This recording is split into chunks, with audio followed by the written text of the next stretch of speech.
Booktube, it's Mickey. It is Vita day number 9, and I am here to do a review of Harry Potter and the Cursed Child. I almost thought about not doing a review of this because I know that I went into this book with really low expectations, and I know that that had an influence on how I read it, and I was kind of feeling like maybe I don't want to be a negative Nancy, especially because there's been some really wonderful reviews, critical reviews of the book that have already been posted by other booktubers. Mercedes over at Mercy's Musings and Sam over at Novels and Nonsense have both posted really great critical reviews of this book. And I was thinking maybe I don't really need to throw my opinion out there, but there were some people who said that they wanted to hear what I thought about it, and there are some things that I did perceive that I don't remember them talking about, so I'm going to go ahead and do this review really quickly. If you don't know, this book is a play. It's written by, if I'm not mistaken, it's written by Jack Thorne, but the original storyline came from J.K. Rowling, and it's currently, the play is currently having its premiere run in London, and it's set 20 years after the events of the 7th novel. So it basically, there's an epilogue in the 7th novel of the Harry Potter series, and this play basically picks up right at that epilogue. Like, the first scene is the epilogue from the 7th book, and then it goes from there. We're following Albus Potter, who is the son of Harry Potter and Ginny Weasley, and he's gotten to school and started school, and they realize that he is not he's not very athletic, he's not very talented as a wizard, which I don't know why they're so surprised by that, because Harry himself wasn't that talented of a wizard, but he's just not living up to the Potter name, and so he's getting bullied because of that, and he has a really strained relationship with his father because of that, and that's pretty much like where the main conflict of the play goes. And then a whole bunch of other things happen, and yeah, I found this sequel just completely unnecessary. I don't really feel like it adds anything to the Harry Potter world, or it adds anything to the Harry Potter story. I didn't buy a lot of the character motivations in the piece. There were things that happened that don't jar well with what I know about the Harry Potter universe, so I was like, that doesn't make, there were lots of things that just kept happening, and I was like, that doesn't make sense. And it just didn't, it just didn't read, it read like a very amateur play. Like, it seems like Jack Thorne is an accomplished playwright, like he's written a lot of plays, but this felt like a beginner's play to me. Like, I was like, why? Like, it just made so many mistakes that you usually warn beginning playwrights against, and I was really surprised by that. Yeah, I didn't like it. There were times, I would give it credit for a couple of things. It is very fast paced, so it moves very quickly, which I guess it should do, since the runtime of this play is 5+ hours. It's split into 2 parts, and I think that the 2 parts are like performed separately. Like, I don't think you have to sit through 5+ hours straight. I'm not sure though, but yeah, the runtime for this play is over 5 hours. So I guess it should be kind of fast paced if you're going to have people having to sit down and watch it for that long, and it doesn't need to be that long. Like, I have absolutely no idea why this play is as long as it is. But it does move pretty quickly considering that fact. And there are moments when they do get the world right and they do kind of get the characters right. There are moments that kind of hit at the little bit of nostalgia that I have for this book. And I think that that's pretty much the main draw of it, is that if you are feeling really nostalgic, if you're having a hard time letting go of this world, or you're just really interested in joining the world again, then you will probably get some enjoyment out of this book. I just feel like if I want to return to the Harry Potter world, I'll just reread the previous books. Like, I didn't really feel like I needed to have a new one, and I'm probably never going to pick this up again, because I just really don't think that it adds anything to the story.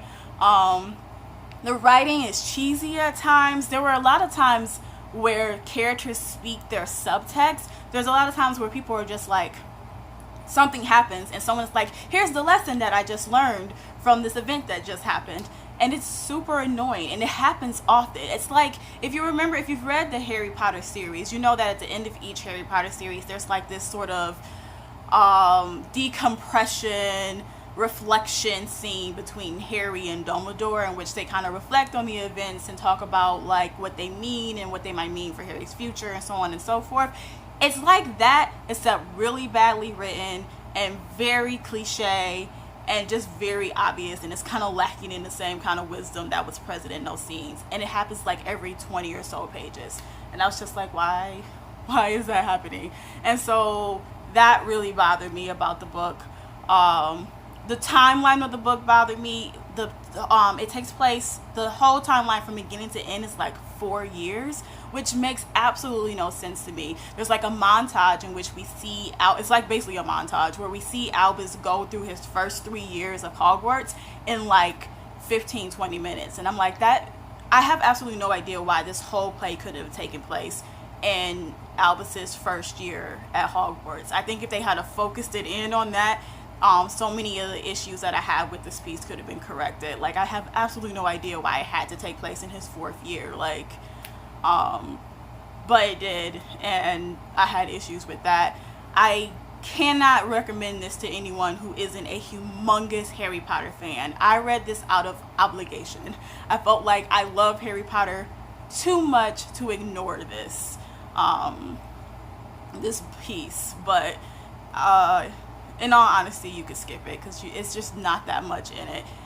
There's a lot of times where it read to me like really bad fan fiction, and I'm going to talk more about that in the second half of this review, where I'm going to give a couple of spoilers, because there's some stuff I really hated in this book and I really want to talk about them.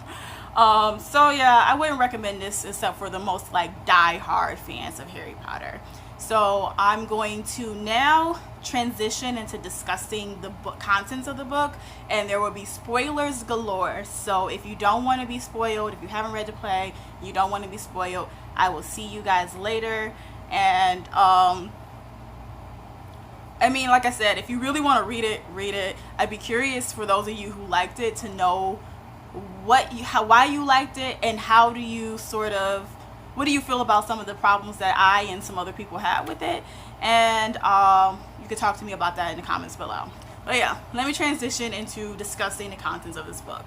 So first thing, like I said, I did not believe a lot of the character motivations in this book.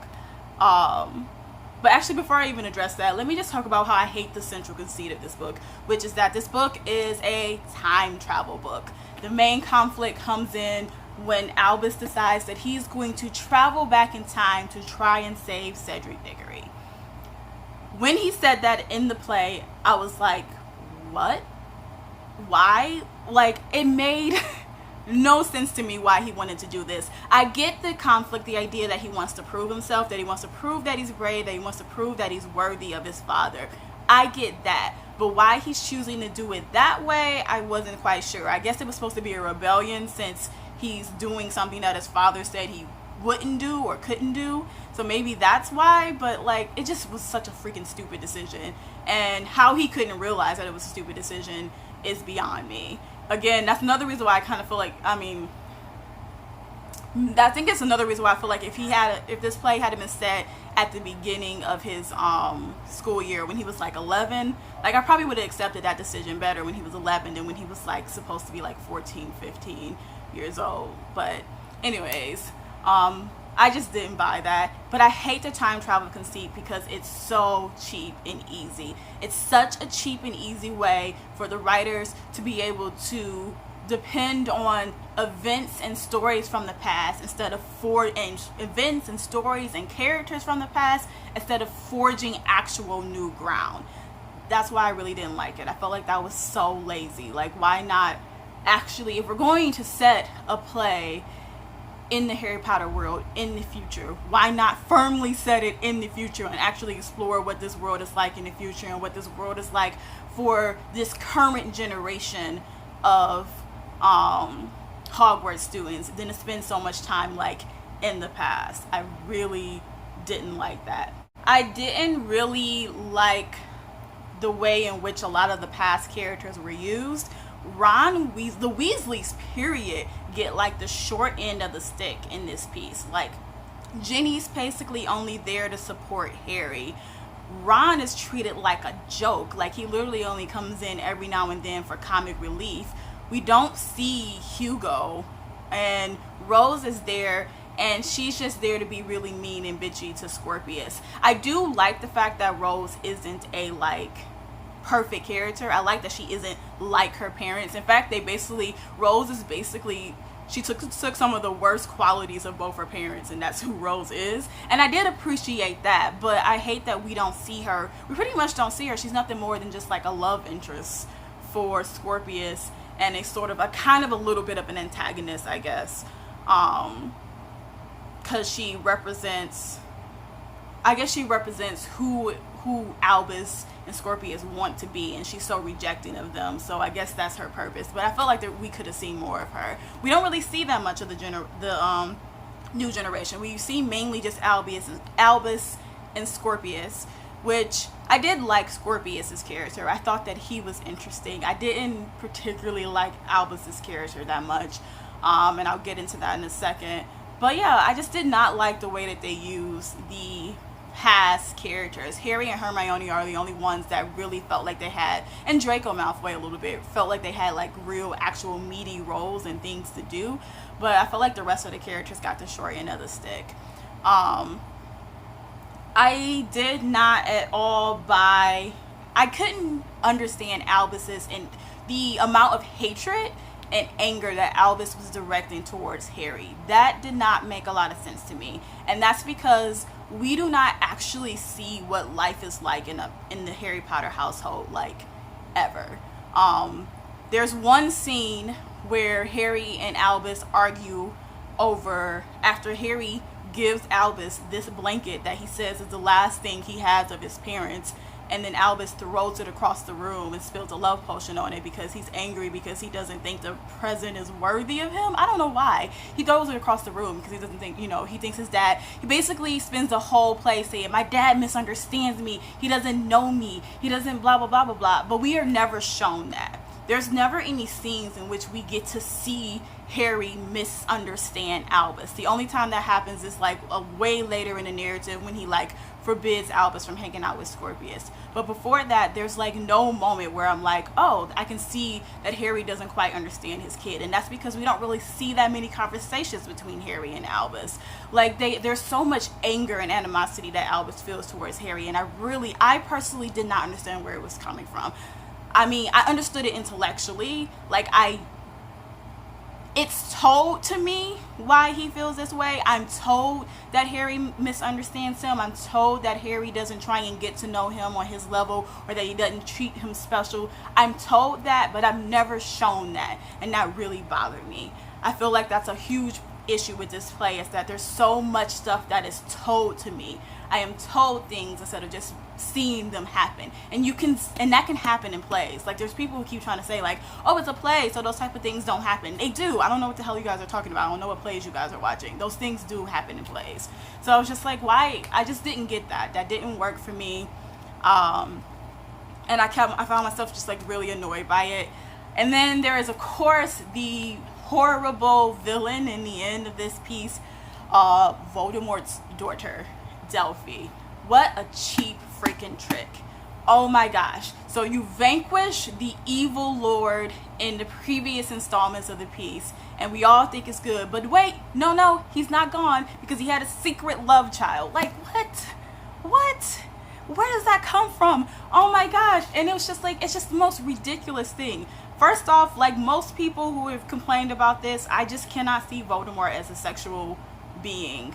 I just feel like that act is too intimate for him. Even in a controlling, like sadomasochistic sort of situation. I probably said that wrong. Sadomasochist situation. Even in a situation like that, I still feel like it would have been too intimate of an experience. Too much of himself would have to be shared. I just don't think that he would be interested in sex at all. I mean, he literally transformed his body into like, he turned himself into like a snake-like creature. I feel like he spent a long time like refuting all sort of human desires. I feel like that one probably would have went with the other ones, but a lot. I'm so like that. Just I don't buy that. And of course, and I don't buy the idea that he could have like magically put a baby in this woman, because that just doesn't fit the world of Harry Potter. You can't create life in the Harry Potter world. So I don't think that that could have happened. And even if it could have, I don't think he would, because why the hell would he want to have an heir? Why the hell would he want to have a piece of him? Somebody else who could potentially like compete with him. He thought he was going to live forever, so he's not going to want to have somebody who could potentially one day unthrone him. Like, he would have been too arrogant for that. So I don't think he would purposely have a kid. And then if by chance I could get over all of that and believe that yeah, he had sex, and yeah, maybe that yeah, he had sex, and yeah, maybe, or a baby was put into Bellatrix Lestrange somehow, how the hell did they hide that? How does Malfoy not know? Malfoy lived in the manor. Like, how wouldn't he have known that she was pregnant? Like, I don't, it just doesn't make sense. It's a ridiculous idea. No one's going to be able to convince me that that fits the world, that fits the world, and that fits the character that J.K. Rowling created in the original novels. Like, you are not going to be able to convince me of that.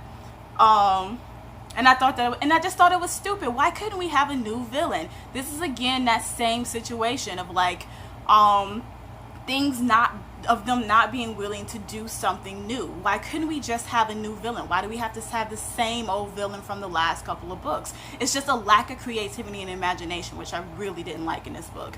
I also got to agree with a lot of people about the fact that it did seem to me that Albus and Scorpius had some romantic feelings, particularly Scorpius. I felt like Scorpius had a crush on Albus.